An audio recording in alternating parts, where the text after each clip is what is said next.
अस्सलाम वालेकुम viewers, welcome back to my channel K N creations. क्या हाल चाल है आप सबके? उम्मीद करती हूँ सब ठीक होंगे। आज ब्यूटिशियन की नेक्स्ट क्लास है, तो आज मैं आपको ब्लीच के बारे में इंफॉर्मेशन दूंगी। आज हम 3 बातें करेंगे, इसके फ़ायदे क्या हैं, नुकसान क्या, और अगर करनी पड़े तो कौन सी ब्लीच करें।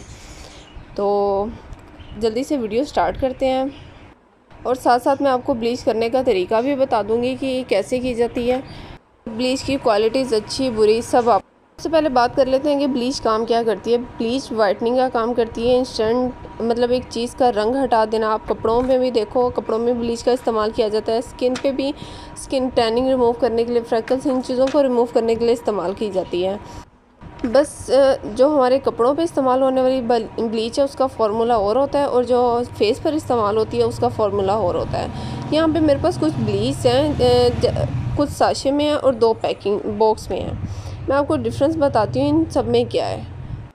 जबकि सोचने को देखने को तो ब्लीच ही है ना, चाहे वो किसी भी पैकिंग में है, ब्लीच तो ब्लीच है। पर बिल्कुल पैकिंग की तरह इसकी क्वालिटी में भी और इसके केमिकल्स में भी फ़र्क होता है। इसकी जो बेस होती है ना, वो हाइड्रोजन और अमोनिया पर बनती है।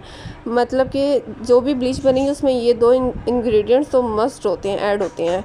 उसके बाद इसमें जो पाया जाता है वो हाइड्रोजन परऑक्साइड है, सोडियम हाइड्रोक्लोराइड है, कैल्शियम हाइड्रोक्लोराइड है, सोडियम, और इसके अलावा डीथायोनेट वगैरह। ये सब केमिकल्स से मिलकर ये ब्लीचें तैयार की जाती हैं। इसके अलावा एक और बात कि जो वाइटनिंग क्रीम्स होती हैं जो हम नाइट में यूज़ करते हैं, और ये ब्लीच, इसका फार्मूला आप समझ लें तकरीबन 70% सेम होता है, क्योंकि दोनों का काम यही है, वाइटनिंग करना, इंस्टेंट ग्लो देना, और स्किन की अपर लेयर से डेड स्किन को रिमूव करना। बस फ़र्क क्या है कि हम जो नाइट क्रीम है उसे ओवरनाइट लगा सकते हैं, लेकिन ब्लीच को हम ओवरनाइट नहीं लगा सकते, इसके फार्मूले की वजह से, जिसमें 30% चेंज फार्मूला सिर्फ उसकी वजह से।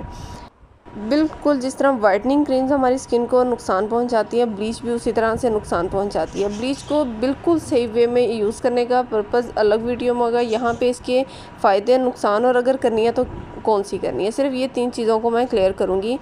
तो इसके अगर फ़ायदों की बात करें तो ये, हाँ ठीक है, फेशियल से ज़्यादा जल्दी आपको फौरी रिज़ल्ट देती है। कि मतलब फेशियल का अगर 2 दिन बाद आपको रिज़ल्ट आया तो आपको इसको 1 से 2 घंटे में पता चल जाएगा कि हाँ फेस पे कुछ अप्लाई किया। ये फ़ौरन से कुछ पता चल जाता है स्किन पे कुछ अप्लाई किया। उसके बाद ये आपको इंस्टेंट ग्लो भी प्रोवाइड करती है, स्किन फ़ौरन से चमकने दमकने लगती है। इसी वजह से भी लोग इसकी तरफ जल्दी अट्रैक्ट होते हैं। इसके नुकसान को साइड पे रखते हुए सोचे समझे बगैर इसकी तरफ जल्दी अट्रैक्ट हो जाते हैं। जो लोग अपनी सेल्फ ग्रूमिंग के लिए ये वीडियो देख रहे हैं, ये उनके लिए भी बहुत ज़रूरी है, और जो प्रोफेशनल बनना चाहते हैं, ब्यूटिशियन बनना चाहते हैं, ये उनके लिए भी बहुत ज़रूरी है।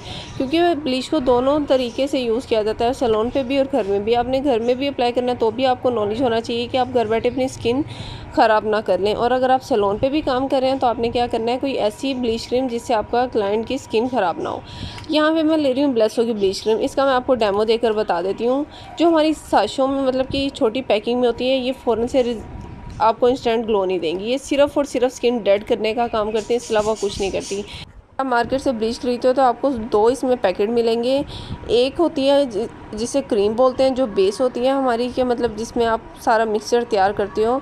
ये एक साशा क्रीम का आपको मिलेगा, और दूसरा आपको मिलेगा एक्टिवेटर का, मतलब कि पाउडर।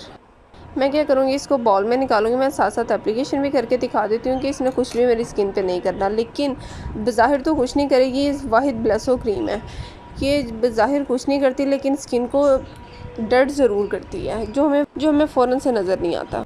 ब्लीच लगाने के साथ साथ ब्लीच क्रीमों के नुकसान पे भी बात कर लेते हैं। इसके सबसे ज़्यादा नुकसान कि ये स्किन को बहुत तेज़ी से थिन करती है। मतलब कि डे बाय डे आपकी स्किन को बारीक से बारीक करती जाती है। इतना कर देती है कि जैसे आप समझ लो कि आप धूप की छाँव नहीं बर्दाश्त कर सकते हो, आप वो कोई भी केमिकल्स नहीं बर्दाश्त कर सकते। आपकी skin Aahista Aahista sensitive skin बनने लगती है। हेल्दी स्किन को भी जो है ना, सेंसिटिव स्किन पर ले जाती है अगर इसको सही वे में यूज़ नहीं किया।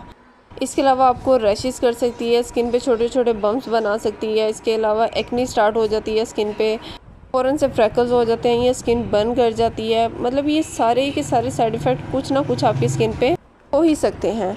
और अगर करनी है तो कौन सी करनी है, इस पर भी बात कर लेंगे। सबसे पहले मैं आपको इसकी एप्लीकेशन आपके सामने करती हूँ। और आपको रिज़ल्ट भी दिखा देती हूँ कि मैंने आपके सामने पूरा एक्टिवेटर डाला है और पूरी क्रीम बनाई है। उसके इतना ज़्यादा अगर आप एक्टिवेटर किसी ब्लीच क्रीम में डालो तो वो बहुत ही जल्दी रैशेस कर जाती है, जबकि मैंने पूरा एक्टिवेटर डालने के बाद भी अपनी हाथ पर लगाया तो इसने कुछ रिज़ल्ट नहीं दिया।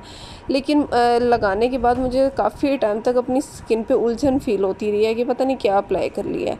ये उन पैकिंग की बात कर रही हूँ, ये जो मेरे पास ये 10-10 15-15 वाली जो लोग यूज़ करते हैं, मतलब कि जल्दी है कहीं जाना है शादी ब्याह तो 10 रुपये का साशा मंगवाया, फट से ब्लीच की और शादी पर पहुंच गए। तो ये उनके लिए कि वो फ़ौरन से तो आपको रिज़ल्ट दे देते हैं, लेकिन क्या किस हद तक आपकी स्किन को नुकसान पहुंचा देती है। तो अगर आपको इमरजेंसी क्रीम ब्लीच करनी भी है तो आप चूज़ कर सकते हैं वेला की वाइटनिंग ब्लीच क्रीम, या इसके अलावा चूज़ कर सकते हैं आप जॉलन की वाइटनिंग ब्लीच क्रीम। ये दोनों ही बहुत अच्छी हैं। अब आप ये सोच रहे हो कि पहले मैं ब्लीच की बुराई कर रही थी और अब मैं कह रही हूँ ये बहुत अच्छी हैं। क्यों ये अच्छी हैं? क्योंकि कुछ इसमें कुछ ऐसे केमिकल्स हैं जो 10 रुपये के बजट में दूसरी कंपनीज नहीं अफोर्ड कर सकती। वो केमिकल जो स्किन को किसी हद तक डेड होने से बचा लेते हैं, जो केमिकल्स 10 रुपये के बजट में वो कंपनी अफोर्ड नहीं कर पाती। और वो केमिकल्स, जबकि आप देखो कि इस पे मेंशन ही नहीं होता कि ये किन चीज़ों से बनी हुई। जो छोटी पैकिंग है इन पे मेंशन नहीं होता कि ये किन चीज़ों से मिलके बनी है, जबकि ये आप जॉलन की ले लें या वेला की ले लें, आप इनमें से या इसके अलावा भी कोई इस तरह की पैकिंग में आती है। बहरहाल सैलून्स पे ज़्यादातर जॉलन या वेला यूज़ की जाती है। इन पे बाकायदा मेंशन होता है कि इनकी बेस क्या है। सभी ब्लीच में पाया जाने वाला सबसे ज़्यादा ख़तरनाक केमिकल हाइड्रोक्विनोन है। ये इंसानी जल्द के लिए बहुत ज़्यादा हार्मफुल केमिकल है, लेकिन इसकी आप कह लो कि असर कम करने के लिए ब्लीच को किस तरह से ये केमिकल इन सब में भी पाया होता है, ऐड होता है। जो जॉलन है या वाइटनिंग ब्लीच क्रीम है और वेला की वाइटनिंग ब्लीच क्रीम है, इन सब में ऐड होता है। लेकिन इनको इस तरह से सैलून्स में यूज़ किया जाता है। उनके पास ऐसी टेक्निक्स होती हैं, ऐसे फार्मूला होते हैं कि वो इस केमिकल्स के असर को कम कर लेते हैं, कि जिससे डेड उतनी नहीं होती स्किन जितनी कि आप ये छोटी पैकिंग वाली स्किन ब्लीच से डेड हो जाती है। लेकिन अगर आप ये सोच रहे हो कि वही फार्मूला आप 10 रुपये वाली ब्लीच क्रीम के साथ यूज़ करके भी तो पार्लर में यूज़ कर सकते हो, तो नहीं। मैंने आपको पहले भी बताया कि उसमें कुछ ऐसे केमिकल्स होते हैं जो स्किन को किसी हद तक डेड होने से बचा लेते हैं, जबकि उसमें 10 रुपये के बजट में नहीं होते। यहाँ पे भी बेस मैं आपको दिखा रही हूँ, जबकि कैमरा फोकस नहीं कर रहा, कि इसकी भी बेस क्या है, अमोनिया और हाइड्रोजन पेरोक्साइड। यहाँ तक बातें क्लियर होगी कि ब्लीच क्रीम के नुकसान क्या हैं, फ़ायदे क्या हैं, और अगर करनी पड़े तो कौन सी करनी है। और अगर आपने पर्सनल यूज़ के लिए भी करनी है तो कौन सी यूज़ करनी है, और अगर सैलून पे भी रखनी है तो आपने कौन सी करनी है। तो अब मैं अपनी ब्लीच को रिमूव कर लेती हूँ, क्योंकि मुझे पता है इसने कोई काम नहीं करना। जबकि मैंने सारा एक्टिवेटर डाल दिया तो उसके बावजूद इसने घंटा भी मुझे ऐसे ही लटकाए रखना है। तो मैं इसको रिमूव कर दूँगी। करने के बाद आप देखना मेरी स्किन का स्टिल वही कंडीशन है जो पहले थी। कुछ ऐसा नहीं होता है। ब्लेस हो, आप छोटी पैकिंग में ले लो, बड़ी पैकिंग में ले लो। मेरा इसके साथ जो एक्सपीरियंस रहा है मैं आपके साथ वही शेयर कर रही हूँ कि ये सभी क्रीम में सबसे लो क्रीम है। इसके अलावा पीच अच्छी है, आप इसकी बड़ी पैकिंग ले लो या जॉलन की ले लो या वेला की ले लो, ये सब ब्लीच अच्छी हैं, क्यूने की अच्छी है, सब अच्छी हैं। तो आज क्या फ़ाइनल हुआ, इन छोटी पैकिंग की क्रीमों से सबका बायकॉट है। चाहे आप सेल्फ़ के लिए भी ये वीडियो देख रहे हो या आप प्रोफेशनल बनने के लिए वीडियो देख रहे हो, आपका आज से इनसे बायकॉट। हमने जो यूज़ करनी है वेला करेंगे या जॉलन करेंगे, क्यूने करेंगे, पीच करेंगे, अच्छी क्वालिटी की करेंगे, लेकिन उनको किस तरीके से, किस तरह न्यूट्रलाइज़ करेंगे, किस तरीके से इसका फार्मूला बनाएंगे कि हमें ये ब्लीच जो है साइड इफ़ेक्ट ना करें, तो वो इंशाल्लाह नेक्स्ट वीडियो में। आज की वीडियो यहीं तक ख़त्म होती है।